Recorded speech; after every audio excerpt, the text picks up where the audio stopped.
புள்ளிங்களோட நான் நிக்கிறேன், கப்பை ஜெயிக்கிறேன், அதுக்கப்புறமா நான் ஒன்ன போடுறேன். நான் இந்த ஃபுட்பால் தாம நமக்கு ஒரு 4-5 வருஷமா டச் விட்டு போச்சு. ஆனா செய்கைலாம் செம்ம ஃப்ளோல இருக்குது. இந்த இருக்கிறோம், பவர்ல இருக்கிறோன்ட்டு இந்த அழுகுனி ஆட்டெல்லாம் ஆடணும்னு வச்சுக்கேன், உன்னோட அது நான் பெட்டராகவே ஆடுவேன். புரியுதா?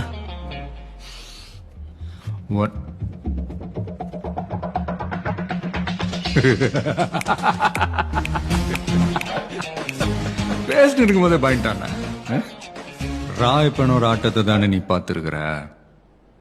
மைக்கேல் ராயப்பனோட ஆட்டத்தை நீ பார்த்தது இல்லையே. சும்மா